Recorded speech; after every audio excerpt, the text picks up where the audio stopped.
ಓಂ ಶಾಂತಿ. ಇವತ್ತು ನಾವು 77ನೇ ಸೀರೀಸ್ ನಲ್ಲಿ ಅತಿ ಇಂಪಾರ್ಟೆಂಟ್ ಹೈಯೆಸ್ಟ್ ಸ್ಥಿತಿ ಬಗ್ಗೆ ನೋಡಕ್ ಹೋಗ್ತಿದ್ದೀವಿ.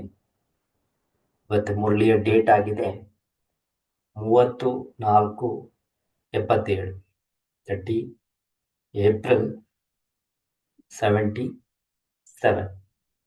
ಸೊ ಬಾಬಾ ಹೆಡಿಂಗ್ ಹೇಳ್ತಾರೆ, हाईएस्ट अथॉरिटी की स्थिति का आधार कंबाइंड रूप की स्मृति. ಹೈಯೆಸ್ಟ್ ಅಥಾರಿಟಿ ಸ್ಥಿತಿಗೆ ಆಧಾರ ಅಂದ್ರೆ ನಮ್ಮ ಸ್ಥಿತಿ ಹೈಯೆಸ್ಟ್ ಆಗಿರಬೇಕು ಅಂದಾಗ ಅದಕ್ಕೆ ಆಧಾರನೇ ಬಾಬಾ ಹೇಳ್ತಾರೆ, ನಿಮ್ಮ ಕಂಬೈನ್ಡ್ ರೂಪದ ಸ್ಮೃತಿ ಎಷ್ಟಿರುತ್ತೆ ಅದರ ಮೇಲೆ.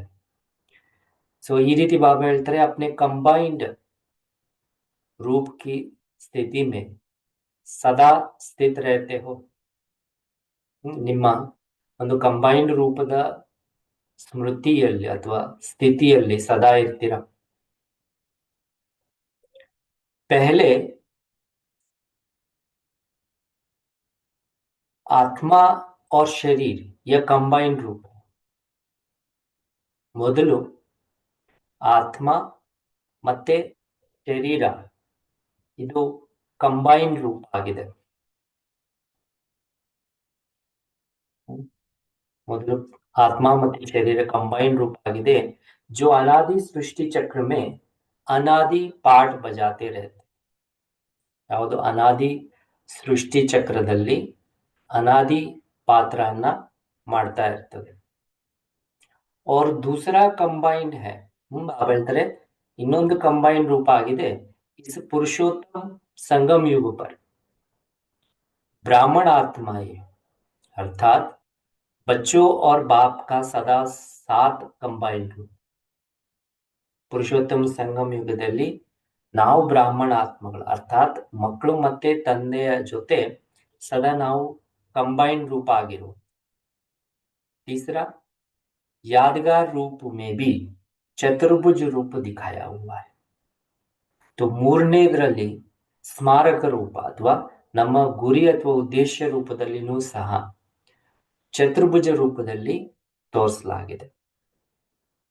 तो सदैव कंबाइंड रूप की नॉलेज को धारण करते हुए चलो तो सदा हाईएस्ट अथॉरिटी अपने को अनुभव करेंगे. तो ಬಾಬಾ ಏನ್ ಹೇಳ್ತಾರೆ, ಸದಾ ನಿಮ್ಮ ಕಂಬೈನ್ಡ್ ರೂಪದ ನಾಲೆಜ್ ನನ್ನ ನೀವು ಧಾರಣೆ ಮಾಡಿಕೊಂಡು ನಡೀತಾ ಇದ್ರೆ ನೀವು ಸದಾ ಹೈಯೆಸ್ಟ್ ಅಥಾರಿಟಿ ಅನುಭವವನ್ನ ನೀವು ಸೆಕೆಂಡ್ ಬೈ ಸೆಕೆಂಡ್ ಮಾಡ್ಬೋದು ಅಂತ. ಸೊ ಅದ್ರ ಬಗ್ಗೆ ಬಾಬಾ ವಿಸ್ತಾರವಾಗಿ ಮುಂದೆ ಹೇಳ್ತಾ ಇರ್ತಾರೆ कि ಮೊದಲನೇದು कि पहले अपने शरीर और आत्मा के कंबाइंड रूप को सदा स्मृति में रखो. ಬಾಬಾ ಹೇಳಿದ್ರು ಮೊದಲನೇದು ನಿಮ್ಮ ಶರೀರ ಮತ್ತೆ ಆತ್ಮ ಈ ಎರಡರ ಕಂಬೈನ್ಡ್ ರೂಪವನ್ನ ಸದಾ ಸ್ಮೃತಿಯಲ್ಲಿ ಇಟ್ಕೊ. ಶರೀರ ರಚನಾ है और ಆತ್ಮ ರಚಯಿತ है. ಬಾಬಾ ಹೇಳ್ತಾರೆ ಶರೀರ ರಚನೆ ಆಗಿದೆ, ಆತ್ಮ ಈ ಶರೀರಕ್ಕೆ ರಚಯಿತ ಆಗಿದೆ. ರಚಿತ और रचना का कंबाइंड रूप है यह. ಬಾಬಾ ಹೇಳ್ತಾರೆ ರಚಯಿತ ಮತ್ತೆ ರಚನೆಯ ಒಂದು ಕಂಬೈನ್ಡ್ ರೂಪ ಆಗಿದೆ ಇದು. तो स्वतः ही मालिकपन स्मृति में रहेगा. ಯಾವಾಗ ಈ ರೂಪ ನೆನಪಿರುತ್ತೆ तो ಸ್ವತಃ ಆಗಿ ಮಾಲೀಕತನದ ಸ್ಮೃತಿ ನಮ್ಗೆ ಇರುತ್ತೆ. ಅರ್ಥಾತ್ ನಾನು ಆತ್ಮ ಈ ಶರೀರಕ್ಕೆ ಮಾಲೀಕ ಆಗಿದ್ದೀನಿ ಅನ್ನುವಂತಹ ಸ್ಮೃತಿ. मालिक की स्मृति अर्थात हाईएस्ट अथॉरिटी में रहे. ಯಾವಾಗ ನಾವು ಮಾಲೀಕತನದ ಸ್ಮೃತಿ ಇರುತ್ತೆ ಅಂದ್ರೆ ಅದೇ ಹೈಯೆಸ್ಟ್ ಅಥಾರಿಟಿ ಆಗಿರುತ್ತೆ. तो चलाने वाले होंगे ना कि उनके वश चलने वाले. ನಡೆಸುವಂತವ್ರು ಆಗಿರ್ತೀವಿ ಮಿನಃ ಅದಕ್ಕೆ ವಶ ಆಗಿ ನಡೆಯುವಂತವರಲ್ಲ. लेकिन चलते चलते जैसे लोगों ने आत्मा परमात्मा को मिलाकर एक कर लिया, ಹೇಗೆ ನಡೀತಾ ನಡೀತಾ ಜನಗಳು ಆತ್ಮ ಮತ್ತೆ ಪರಮಾತ್ಮನನ್ನ ಸೇರಿಸಿ ಒಂದು ಮಾಡಿದ್ದಾರೆ. वैसे आत्मा और शरीर को अलग अलग के बजाय ಮಿಲಾಕರ್ ಏಕ್ मान लिया. ಅದರ ಅರ್ಥನೇ ಆಗಿದೆ ಆತ್ಮ ಮತ್ತೆ ಶರೀರ ಭಿನ್ನ ಭಿನ್ನ ಆಗುವಂತದಕ್ಕೆ ಬದಲಾಗಿ, ಅದನ್ನ ಭಿನ್ನ ಭಿನ್ನ ಇದೆ ಅಂತ ಒಪ್ಕೊಳ್ಳೋಕೆ ಬದಲಾಗಿ ಒಂದನ್ನ ಮಾಡಿಕೊಂಡು ನಡೆದಿದ್ದಾರೆ. ಅರ್ಥಾತ್ अपनी ಅಥಾರಿಟಿ की ಸ್ಮೃತಿ ಸಮಾಪ್ತ ಕರ್. ಇದರ ಅರ್ಥನೇ ಏನಾಗಿದೆ ಅಂದ್ರೆ ಕಿ ನಾನು ಆತ್ಮ ಅಥಾರಿಟಿ ಆಗಿದ್ದೀನಿ ಶರೀರಕ್ಕೆ, ಇದರ ಸ್ಮೃತಿಯನ್ನೇ समाप्ति ಮಾಡಿದ್ದಾರೆ. चलते चलते बॉडी कॉन्शियस हो गए तो कंबाइंड के बजाय एक ही मानने लगे. ನಡೀತಾ ನಡೀತಾ ಬಾಡಿ ಕಾನ್ಶಿಯಸ್ ಅರ್ಥಾತ್ ದೇಹ ಅಭಿಮಾನಿಗಳಾಗಿರೋ ಕಾರಣದಿಂದ ಕಂಬೈನ್ಡ್ ಬದಲಾಗಿ ನಾನೇ ಶರೀರ ಅಂತ ತಿಳ್ಕೊಂಡು ನಡೆಯೋ ಒಂದೇ ಒಪ್ಕೊಳ್ಳುವಂಥದ್ದು ಆಗಿದೆ. तो अपने को भूला, उसकी रिजल्ट क्या हुआ? तो ಇದರಿಂದ ಏನಾಯಿತು, ನಮ್ಮನ್ನ ನಾವು ಮರೆತಿರೋ ಕಾರಣದಿಂದ तो रिजल्ट ಏನಾಯಿತು, सब कुछ गवाया. तो बेहोश की स्टेज में अपना सब कुछ लुटा दिया. ಇದರಿಂದ ಎಲ್ಲವೂ ಕಳ್ಕೊಂಡಿದ್ದೆ. ಅಂದ್ರೆ ಮೂರ್ಛಿತ ಅವಸ್ಥೆಯಲ್ಲಿ ಅಥವಾ ಮೂರ್ಛಿತ ಸ್ಟೇಜ್ ನಲ್ಲಿ ಇರೋದ್ರಿಂದ ನಮ್ದೆಲ್ಲವೂ ಸಹ ಕಳೆದೋಗಿದೆ. तो ಎರಡನೇ ಸ್ಟೇಜ್ ಬಾಬಾ ಹೇಳ್ತಾರೆ ऐसे ही वर्तमान संगम युग पर बाप और बच्चे के कंबाइंड रूप की स्मृति भूल जाते हो तो. ಅದೇ ರೀತಿ ವರ್ತಮಾನ ಸಂಗಮ ಯುಗದಲ್ಲಿ ತಂದೆ ಮತ್ತೆ ಮಕ್ಕಳ ಕಂಬೈನ್ಡ್ ರೂಪದ ಸ್ಮೃತಿಯನ್ನ ನೀವು ಮರೆಯೋದ್ರಿಂದ तो हाईएस्ट अथॉरिटी के बदले अपने को निर्बल, शक्तिहीन, उदास, उलझी हुई आत्मा का या वशीभूति हुई आत्मा का अनुभव करते. ಬಾಬಾ ಹೇಳ್ತಾರೆ ಈ ರೀತಿಯ ಸ್ಮೃತಿ ಮರ್ತಿರೋದ್ರಿಂದ ರಿಸಲ್ಟ್ ಏನಾಯ್ತು, तो ನಿಮ್ಮನ್ನ ನೀವು ಹೈಯೆಸ್ಟ್ ಅಥಾರಿಟಿ ಆತ್ಮ ಅಂತ ತಿಳ್ಕೊಳ್ಳೋಕ್ ಬದಲಾಗಿ ನಿರ್ಬಲ ಆತ್ಮ ಇಲ್ಲ ಶಕ್ತಿಹೀನ ಆಗಿರುವಂತ ರೀತಿಯಲ್ಲಿ ಉದಾಸೀನತೆ ಮತ್ತೆ ಯಾವುದಾದ್ರೂ ಒಂದು ಗೊಂದಲದಲ್ಲಿ ಸಿಕ್ಕಾಕೊಂಡಿರುವಂತ ಆತ್ಮನ ರೂಪದಲ್ಲಿ ಅಥವಾ ವಶೀಭೂತ ಆಗಿರುವಂತಹ ಆತ್ಮನ ರೂಪದಲ್ಲಿ ಅನುಭವ ಮಾಡ್ತಾ ಬಂದಿದೆ. तो कंबाइंड रूप की स्मृति ಸಾಮರ್ಥ್ಯ ಲಾತಿ. ಬಾಬಾ ಹೇಳ್ತಾರೆ ಕಂಬೈನ್ಡ್ ರೂಪದ ಸ್ಮೃತಿ ಏನಿದೆ ಇದು ನಮ್ಮಲ್ಲಿ ಸಾಮರ್ಥ್ಯ ತರುತ್ತೆ. किसी भी प्रकार के माया के विघ्नों को कंबाइंड रूप की स्मृति से सामना करने की अथॉरिटी ऑटोमेटिकली अनुभव करते हैं. ಬಾಬಾ ಹೇಳ್ತಾರೆ ಯಾವುದೇ ಪ್ರಕಾರದ ಮಾಯೆಯ ವಿಘ್ನಗಳನ್ನ ನಾವು ಕಂಬೈನ್ ರೂಪದ ಸ್ಮೃತಿಯಲ್ಲಿ ಇರೋ ಕಾರಣದಿಂದ ಎದುರಿಸುವಂತಹ ಶಕ್ತಿ, ಮಾಯನನ್ನ ಎದುರಿಸುವಂತಹ ಶಕ್ತಿ, ಅದರ ಅಥಾರಿಟಿ ನಮ್ಮಲ್ಲಿ ಆಟೋಮೆಟಿಕಲಿ ಅನುಭವ ಆಗುತ್ತೆ. ಚಾಹೆ ಸ್ವಯಂ ಬಾಬಾ ಹೇಳ್ತಾರೆ ಚಾಹೆ ಸ್ವಯಂ ಕಮ್ಜೋರ್ ಆತ್ಮ ಬಿ ಹೋ. ಬಾಬಾ ಹೇಳ್ತಾರೆ ಭಲೆ ಕಮ್ಜೋರ್ ವೀಕ್ ಆಗಿರುವಂತ ಆತ್ಮನೇ ಇರ್ಬೋದು, ಲೇಕಿನ್ ಬಾಪ್ ಕೆ ಸಾಥ್ ಕೆ ಕಾರಣ, ಆದ್ರೆ ತಂದೆಯ ಜೊತೆಯ ಕಾರಣದಿಂದ ಸರ್ವಶಕ್ತಿವಾನ್ ಕೆ ಸಂಗ್ ವ ಸ್ಮೃತಿ ಸೆ. ಬಾಬಾ ಹೇಳ್ತಾರೆ ಸರ್ವಶಕ್ತಿವಾದಂತಹ ತಂದೆಯ ಸಂಘ ಅಥವಾ ಸ್ಮೃತಿಯಿಂದ ಮಾಸ್ಟರ್ ಸರ್ವಶಕ್ತಿವಾನ್ ಅನುಭವ ಕರ್ತೆ. ಇದರಿಂದ ಮಾಸ್ಟರ್ ಸರ್ವಶಕ್ತಿವಂತ ರೀತಿಯಲ್ಲಿ ಸ್ವಯಂನನ್ನ ಅನುಭವ ಮಾಡ್ತೆ. तो कंबाइंड रूप में स्मृति में रहेंगे तो ಬಾಬಾ ಹೇಳ್ತಾರೆ ಕಂಬೈನ್ಡ್ ರೂಪದಲ್ಲಿ ನಾವು ಸ್ಮೃತಿಯಲ್ಲಿ ಇಟ್ಕೊಂಡಿದ್ರೆ तो यादगार स्वरूप ಸದಾ ಸ್ಮೃತಿ ಮೇ रहेगा. ಸ್ಮಾರಕಾರ್ಥ ಸ್ವರೂಪ ಯಾವುದು? ವಿಷ್ಣು ಚತುರ್ಭುಜ. तो यादगार स्वरूप सदा स्मृति में रहेगा. ನೆನಪಾರ್ಥ ಸ್ವರೂಪ ಅಥವಾ ಗುರಿಯ ಸ್ವರೂಪ ಸದಾ ಸ್ಮೃತಿಯಲ್ಲಿರುತ್ತೆ. ಅದಾಗಿದೆ ಅಲಂಕಾರಿ ಸ್ವರೂಪ. ಯಹ ಮಾಯಾ ಜೀತ್ ಕಿ ನಿಶಾನಿ.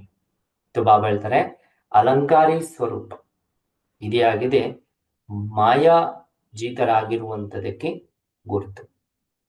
तो अलंकारी सदा अपने को ಶಕ್ತಿಶಾಲಿ ಅನುಭವ ಕರೆಂಗೆ. ಬಾಬಾ ಹೇಳ್ತಾರೆ ಅಲಂಕಾರಿ ಯಾರಾಗಿರ್ತಾರೆ ತಮ್ಮನ್ನ ತಾವು ಶಕ್ತಿಶಾಲಿ ಅಂತ ಅನುಭವ ಮಾಡ್ತಾರೆ.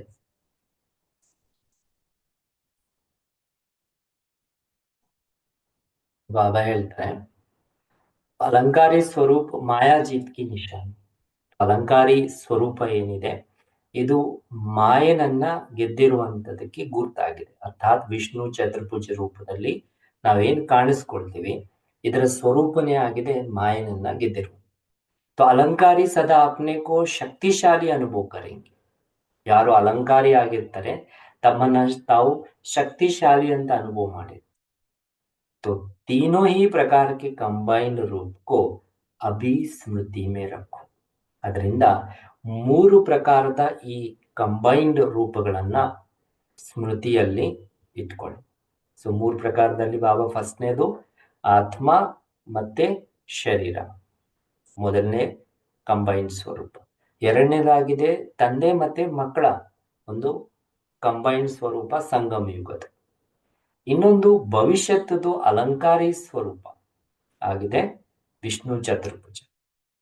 ಸೊ ಈ ರೀತಿ ಬಾಬಾ ಮುಂದಕ್ಕೆ ಹೇಳ್ತಾರೆ ಈ ಯುಗಲ್ ರೂಪ್ ಸೆ ಅಕೇಲೆ ನಹಿ ಬನು. ಬಾಬಾ ಹೇಳ್ತಾರೆ ಯುಗಲ್ ರೂಪದಲ್ಲಿ ಇರುವಂತವ್ರು ನೀವು ಒಂಟಿ ಆಗ್ಬೇಡಿ ಅಂತ. ಹೇಗೆ ಒಂಟಿಯಾಗಿದ್ರೆ ಏನಾಗುತ್ತೆ, ಯಾರೋ ಒಬ್ರು ನಮ್ಮ ಮೇಲೆ ದಾಳಿ ಬರ್ತಾರೆ. जैसे दुनिया में आजकल विशेष सभी कंपेनियन और कंपनी चाहते हैं ना. ಬಾಬಾ ಹೇಳ್ತಾರೆ ವಿಶೇಷವಾಗಿ ಈ ಸಮಯದಲ್ಲಿ ಪ್ರಪಂಚದಲ್ಲಿ ಎಲ್ಲರೂ ಸಹ ಬಯಸುವಂಥದ್ದು ಒಂದು ಕಂಪ್ಯಾನಿಯನ್ ಅರ್ಥಾತ್ ಜೊತೆಗಾರ, ಇನ್ನೊಂದು ಕಂಪನಿ ಮತ್ತೆ ಜೊತೆ ಬಯಸ್ತಾರಲ್ವಾ. ಒಬ್ಬರು ಜೊತೆಗಾರ ಬೇಕು ಅಂತ, ಎರಡನೇದು ಜೊತೆ ಇರಬೇಕು ಅಂತ ಯಾರಾದ್ರೂ. ಈ ರೀತಿ ಎಲ್ಲರೂ ಬಯಸ್ತಾರೆ. तो इसके पीछे ही अपना समय तन मन धन सभी लगाते. ಈ ಕಂಪ್ಯಾನಿಯನ್ ಮತ್ತೆ ಕಂಪನಿ ಹಿಂದೆನೆ, ಕಂಪ್ಯಾನಿಯನ್ ಮತ್ತೆ ಕಂಪನಿ ಎರಡರಿಂದನೇ ತಮ್ಮ ಸಮಯವನ್ನ ತಮ್ಮ ತನು ಮನ ಧನವನ್ನ ಎಲ್ಲವೂ ಸಹ ತೊಡಗಿಸ್ತಾರಲ್ವಾ. तो आपको बाप जैसा कंपेनियन और कंपनी सारे कल्प में नहीं मिल सकते. तो ಬಾಬಾ ಏನ್ ಹೇಳ್ತಾರೆ, ನನ್ನ ತರ ನಿಮಗೆ ಕಂಪ್ಯಾನಿಯನ್ ಅರ್ಥಾತ್ ಜೊತೆಗಾರ ಮತ್ತೆ ಕಂಪನಿ ಜೊತೆ ಇಡೀ ಕಲ್ಪದಲ್ಲಿ ನಿಮಗೆ ಯಾರು ಸಿಗಲ್ಲ.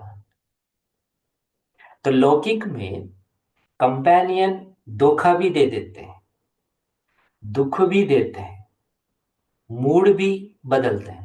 ಲೌಕಿಕದಲ್ಲಿ ಏನಾದ್ರೂ ನೋಡಿದ್ರೆ ಕಂಪ್ಯಾನಿಯನ್ ಜೊತೆಗಾರ ಮೋಸನೂ ಸಹ ಮಾಡಬಹುದು, ದುಃಖನೂ ಸಹ ಕೊಡ್ಬೋದು, ಒಂದು ಮೂಡನು ಹಾಲ್ ಮಾಡಬಹುದು ಅಥವಾ ಆಫ್ ಮಾಡ್ಬೋದು.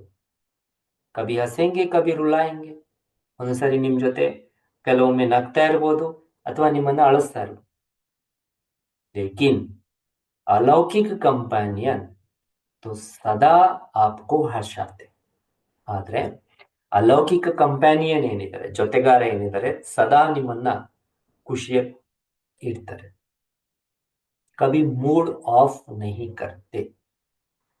ಎಂದಿಗೂ ಸಹ ನಿಮ್ಮ ಮೂಡ್ ಆಫ್ ಅನ್ನ ಮಾಡೋದಿಲ್ಲ. ಅವ್ರ ಧೋಖೆ ಸೆ ಬಚಾತೆ. ಇಂಪಾರ್ಟೆಂಟ್ ಏನಂದ್ರೆ ಬಾಬಾ ಹೇಳ್ತಾರೆ ಮೋಸ ಹೋಗೋದ್ರಿಂದ ನಿಮ್ಮನ್ನ ಬಚಾವ್ ಮಾಡ್ತಾರೆ ಈ ಕಂಪ್ಯಾನಿಯನ್ ಜೊತೆಗಾರ.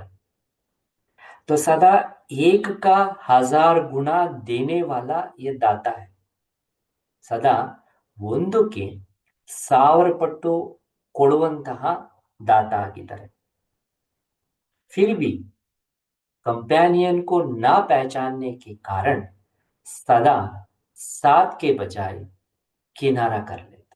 ಆದ್ರೆ ಸರಿಯಾದಂತ ರೀತಿಯಲ್ಲಿ ಜೊತೆಗಾರನನ್ನ ಗುರ್ತಿಸಿರೋ ಕಾರಣದಿಂದ, ಅಲೌಕಿಕ ಜೊತೆಗಾರನನ್ನ ಗುರ್ತಿಸದೇ ಇರೋ ಕಾರಣದಿಂದ ಜೊತೆಗೆ ಬದಲಾಗಿ, ಕಂಪನಿಗೆ ಬದಲಾಗಿ ದೂರ ಹೊರಟೋಗ್ತಾರೆ.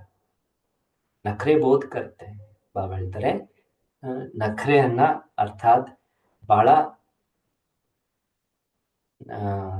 ವಯ್ಯಾರನ್ನ ಬಹಳ ತೋರಿಸ್ತಾರೆ ಅಂತಾರೆ ಬಾಬಾ.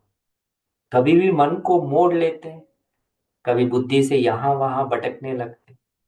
ಹೇಗೆ ವಯ್ಯಾರ ತೋರಿಸ್ತಾರೆ ಅಂದ್ರೆ ಮನಸ್ಸನ್ನ ಸಂಕುಚಿತಗೊಳಿಸ್ಕೊಳ್ತಾರೆ, ಇಲ್ಲ ಬುದ್ಧಿನನ್ನ ಇಲ್ಲಿ ಅಲ್ಲಿ ಅಲಿಯೋ ತರ ಮಾಡ್ತಾ ಇರ್ತಾರೆ ಬಾಬನಿಂದ ದೂರ ಆಗಿ. ಕವಿ ಸಂಕಲ್ಪ ಸೆ ತಲಾಕ್ ಬಿ ದೇ ದೇತೆ, ಕೆಲವೊಮ್ಮೆ ಸಂಕಲ್ಪದಿಂದ ಡೈವರ್ಸ್ ಕೊಟ್ಬಿಡ್ತಾರೆ, ವಿಚ್ಛೇದನ ಕೊಡ್ತಾರೆ. किसी भी व्यक्ति या वैभव के वशीभूत हो जाए. ಡೈವರ್ಸ್ ಹೆಂಗ್ ಕೊಡೋದು ಅಂದ್ರೆ ಏನ್ ಅರ್ಥ? ಬಾಬಾ ಹೇಳ್ತಾರೆ, ಯಾವುದೇ ಒಂದು ವ್ಯಕ್ತಿ ಅಥವಾ ವೈಭವಕ್ಕೆ ವಶೀಭೂತರಾಗೋದು ಅಂದ್ರೆ ಪ್ರಭಾವಿತ ಹೋ ಜಾನ, ಅದಕ್ಕೆ ಪ್ರಭಾವಿತರಾಗುವಂಥದ್ದು. तो इतना समय अपने कंपेनियन को संकल्प से तलाक देना हुआ ना.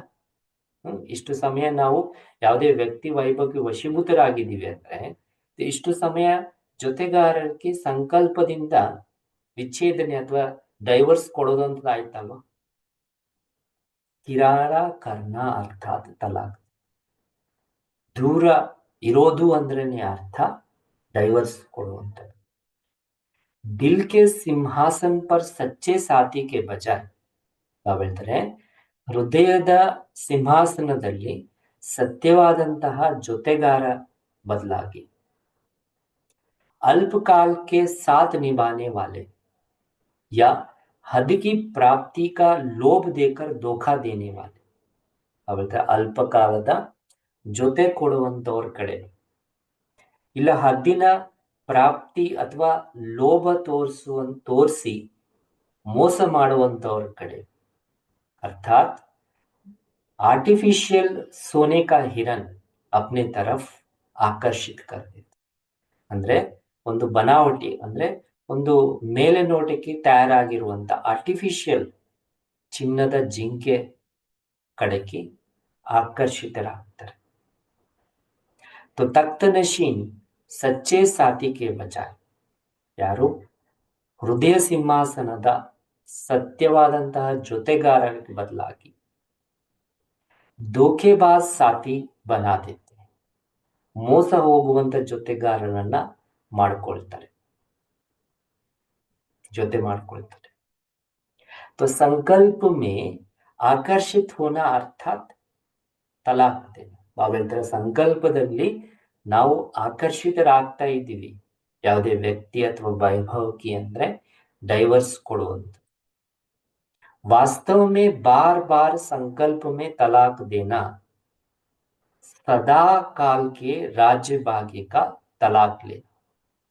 ಪದೇ ಪದೇ ಸಂಕಲ್ಪದಲ್ಲಿ ನೀವು ಡೈವರ್ಸ್ ಕೊಡ್ತಾ ಇದ್ದೀರಿ ಅಂದ್ರೆ ಅರ್ಥ ಸದಾ ಕಾಲದ ರಾಜ್ಯ ಭಾಗ್ಯಕ್ಕೆ ನೀವು ಡೈವರ್ಸ್ ಕೊಡ್ತಾ ಇದ್ದೀರಿ. कोई ರೂಸ್ತೆ भी बहुत है. ಬಾಬಾ ಹೇಳ್ತಾರೆ, ಕೆಲವರು ಮುನಿಸ್ಕೊಳ್ಳೋದನ್ನು ಸಹ ಬಹಳಷ್ಟು ಮಾಡ್ತಾರೆ. रूसने को एक मनोरंजन समझते हैं.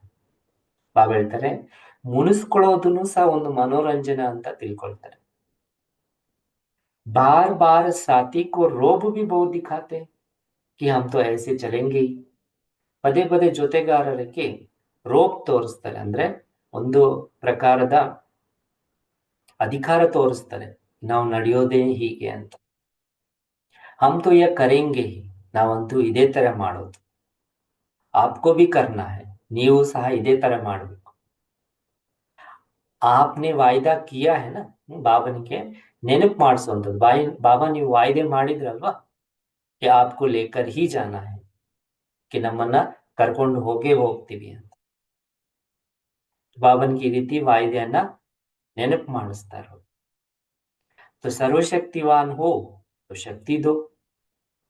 ನೀವು ಸರ್ವಶಕ್ತಿವಂತ ಆಗಿದ್ರಲ್ವಾ, ಶಕ್ತಿ ಕೊಡಿ. ಮದದ್ ದೇನ ಆಪ್ಕಾ ಕಾಮ್ ಹೈ. ಸಹಯೋಗ ಕೊಡೋದು ನಿಮ್ ಕೆಲಸ ಆಗಿದೆ. ಈ ತರ ರೋಪ್ ತೋರಿಸ್ತಾರೆ. ಲೇಕಿನ್ ಮದದ್ ಲೇನಾ ಮೇರಾ ಕಾಮ್ ಹೈ, ಯೇ ಯಾದ್ ನಹೀ ರಖ್ತೆ. ಸಹಯೋಗ ತಗೊಳ್ಳುವಂಥದ್ದು ಇದು ನನ್ನ ಕೆಲಸ ಆಗಿದೆ, ಇದನ್ನ ನೆನ್ಪಿಟ್ಕೊಳ್ಳೋದಿಲ್ಲ. ಏಕ್ ಕದಂ ಮೇರಾ ಹಜಾರ್ ಕದಂ ಸಾಥಿ ಕಾ ಯಾ ಭೂಲ್ ಜಾತೆ. ಒಂದು ಹೆಜ್ಜೆ ನನ್ನದು ಮತ್ತೆ ಸಾವಿರಾರು ಹೆಜ್ಜೆಗಳ ಜೊತೆ ತಂದೆ ಕೊಡುವಂಥದ್ದು, ಈ ಮಾತನ್ನ ಮರ್ತು ಬಿಡ್ತಾರೆ. जो बातें साथी ने सुनाई है वही बातें फिर साथी को ही याद दिलाते. ಯಾವ ಮಾತುಗಳನ್ನ ಜೊತೆಗಾರ ನಮ್ಗೆ ನೆನಪು ಮಾಡಿಸಿದ್ರು, ಸ್ಮೃತಿ ತರಿಸಿದ್ರು, ಅದೇ ಮಾತುಗಳನ್ನ ವಾಪಸ್ ಜೊತೆಗಾರರಿಗೆ ನೆನಪು ತರಿಸ್ತಾರೋ. ನೀವೇ ತಾನೇ ಹೇಳಿರೋದು, ನೀವೇ ಹಿಂಗ್ ಮಾಡ್ಬೇಕು. तो ये रोब हुआ ना, दोनों प्रकारದಲ್ಲಿ ಅಧಿಕಾರ ಚಲಾಯಿಸೋದಾಯ್ತಲ್ಲ. तो स्मृति की अंगुली बार बार खुद छोड़ देते हैं. ಬಾಬಾ ಹೇಳ್ತಾರೆ ಸ್ಮೃತಿಯ ಬೆರಳನ್ನ, ಬಾಬಾ ಹೇಳ್ತಾರೆ ನೆನಪಿನ ಬೆರಳನ್ನ ಪದೇ ಪದೇ ಸ್ವಯಂ ಬಿಟ್ಬಿಡ್ತಾರೆ. ಅಂದ್ರೆ ಸ್ಮೃತಿಯಿಂದ ತಂದೆಗೆ ಬೆರಳಿಟ್ಕೊಳ್ಳೋದು, ಅದನ್ನ ಪದೇ ಪದೇ ಬಿಟ್ಬಿಡ್ತಾರೆ. और फिर कहते हैं आप अंगुली क्यों नहीं पकड़ते हो. ಮತ್ತೆ ತಂದೆಗೆ ಹೇಳ್ತಾರೆ, ಬಾಬಾ ನೀವ್ ಯಾಕೆ ನನ್ನ ಬೆರಳು ಇಟ್ಕೊಳ್ಳೋದಿಲ್ಲ, ಬಿಟ್ಬಿಡ್ತೀರಿ ಬೆರಳನ್ನ. ऐसे नाज नखरेली बहुत. ಈ ರೀತಿ ವಯ್ಯಾರ ತೋರಿಸ್ಕೊಳ್ಳುವಂಥದ್ದು ಮಕ್ಕಳದು ಬಹಳಷ್ಟಿದೆ ಅಂತಾರೆ. लेकिन याद रखो ऐसा कंपेनियन जो नैनों पर बिठाकर ले जाए. ಆದ್ರೆ ನೆನ್ಪಿಟ್ಕೊಳ್ಳಿ, ಇಂತಹ ಒಂದು ಜೊತೆಗಾರ ಯಾರು ನಿಮ್ಮನ್ನ ಕಣ್ಣು ರೆಪ್ಪೆಗಳ ಮೇಲೆ ಕುಂಡಿಸ್ಕೊಂಡು ಕರ್ಕೊಂಡು ಹೋಗ್ತಾರೆ, ऐसा कभी मिलेगा. ಇಂತಹ ಜೊತೆಗಾರ ನಿಮಗೆ ಇಡೀ ಕಲ್ಪದಲ್ಲಿ ಯಾವಾಗಾದ್ರೂ ಸಿಗ್ತಾರ. तो कंपेनियन से सदा तोड़ निभाओ. ಹೇಳ್ತಾರೆ ಕಂಪ್ಯಾನಿಯನ್ ಜೊತೆ ಸದಾ ಜೊತೆ ನಿಭಾಯಿಸಿ, ಅರ್ಥಾತ್ ಕಂಬೈನ್ಡ್ ರೂಪಮೇ ರಹೋ. ಅದರ ಅರ್ಥನೇ ಆಗಿದೆ ಕಂಬೈನ್ಡ್ ರೂಪದಲ್ಲಿ ಸದಾ ಜೊತೆಯಲ್ಲಿರಿ. ಸಾಥ್ ಸಾಥ್ ಜೊತೆ ಜೊತೆಯಲ್ಲಿ ಬ್ರಾಹ್ಮಣೋ ಕಿ ಕಂಪನಿ ಸಬ್ಸೆ ಶ್ರೇಷ್ಠ ಕಂಪನಿ. ಬ್ರಾಹ್ಮಣರ ಒಂದು ಕಂಪನಿ ಏನಿದೆ ಎಲ್ಲದಕ್ಕಿಂತ ಶ್ರೇಷ್ಠ ಕಂಪನಿ ಆಗಿದೆ. जो ड्रामा के भाग्य प्रमाण आप थोड़ी सी आत्माओं को ही प्राप्त. ಇಂತಹ ಒಂದು ಕಂಪನಿ ಏನಿದೆ, ಡ್ರಾಮಾದಲ್ಲಿ ಭಾಗ್ಯದ ಪ್ರಮಾಣ ನೀವು ಸ್ವಲ್ಪ ಆತ್ಮಗಳಿಗೆ ಇದು ಪ್ರಾಪ್ತಿಯಾಗಿರುವುದು. ಲೇಕಿನ್ ಕಂಪನಿ ಮೇ ಬಿ देखा जाता है. ಆದ್ರೆ ಕಂಪನಿಯಲ್ಲಿನೂ ಸಹ ನೋಡ್ಲಿಕ್ಕೆ ಬರುತ್ತೆ कि ये कंपनी लाभ देने वाली है या ಪ್ರಾಪ್ತಿ ಕರಾನೆ ವಾಲಿ ಹೈ. ಈ ಜೊತೆ ಏನಿದೆ, ಈ ಜೊತೆ ನಿಮಗೆ ಲಾಭ ಕೊಡುವಂತದಾಗಿದೆಯಾ ಮತ್ತೆ ಪ್ರಾಪ್ತಿ ಮಾಡಿಸುವಂತದಾಗಿದೆಯಾ. तो ब्राह्मण कंपनी सर्व ಪ್ರಾಪ್ತಿ ಕರಾನೆ ವಾಲಿ ಹೈ. ಬಾಬಾ ಹೇಳ್ತಾರೆ ಬ್ರಾಹ್ಮಣರ ಒಂದು ಕಂಪನಿ ಏನಿದೆ ನಿಮಗೆ ಸರ್ವ ಪ್ರಾಪ್ತಿಗಳನ್ನ ಮಾಡಿಸುವಂತದಾಗಿದೆ. तो ब्राह्मणों में फुल कास्ट ब्राह्मण और हाफ कास्ट ब्राह्मण दोनों ही है. ಬ್ರಾಹ್ಮಣರ ಈ ಒಂದು ಪರಿವಾರದಲ್ಲಿ ಫುಲ್ ಕಾಸ್ಟ್ ಬ್ರಾಹ್ಮಣ ಅಂದ್ರೆ ಫುಲ್ ಧಾರಣಾಯುಕ್ತ ಬ್ರಾಹ್ಮಣ ಮತ್ತೆ ಹಾಫ್ ಕಾಸ್ಟ್ ಬ್ರಾಹ್ಮಣ ಅಂದ್ರೆ ಅರ್ಧಂಬರ್ಧ ಧಾರಣೆ ಇರುವಂತ ಬ್ರಾಹ್ಮಣ ಇಬ್ಬರು ಇದ್ದಾರೆ. ಹಾಫ್ ಕಾಸ್ಟ್ ಅರ್ಥಾತ್ ಬಾಬಾ ಹೇಳ್ತಾರೆ ಹಾಫ್ ಕಾಸ್ಟ್ ಅಂದ್ರೆ ಅರ್ಥ ಕ್ಷತ್ರಿಯ, ಕ್ಷತ್ರಿಗೆ ಸಮಾನ. तो कंपनी भी ಬ್ರಾಹ್ಮಣೋं की चाहिए ना. ಅದರಿಂದ ಬಾಬಾ ಹೇಳ್ತಾರೆ ಜೊತೆನೂ ಸಹ ಬ್ರಾಹ್ಮಣರದು ಬೇಕಲ್ವಾ. जो साथी की कंपनी वही कंपनी चाहिए. ಯಾರು ಜೊತೆಗಾರರ ಕಂಪನಿಯಲ್ಲಿದ್ದಾರೆ ಅದೇ ಕಂಪನಿ ಬೇಕಾಗುತ್ತೆ.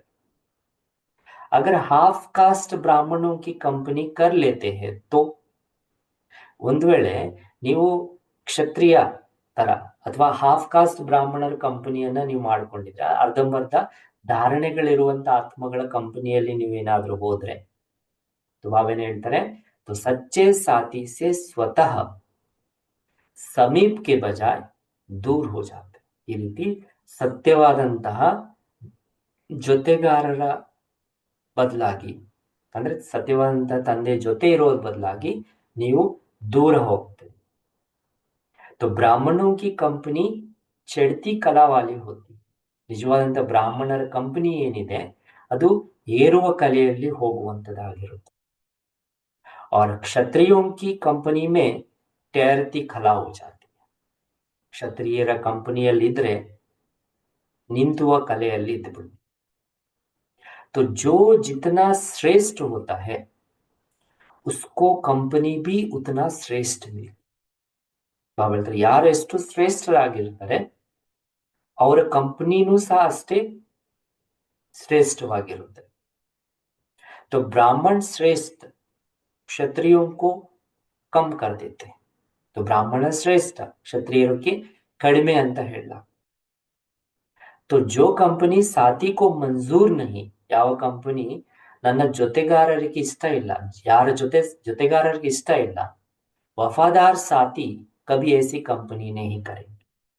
ಪ್ರಾಮಾಣಿಕಸ್ಥವಾಗಿರುವಂತಹ ಜೊತೆಗಾರ ಇಂತಹ ಒಂದು ಕಂಪನಿಯನ್ನ ಮಾಡೋದಿಲ್ಲ. ऐसे नहीं कहना कि क्या करें.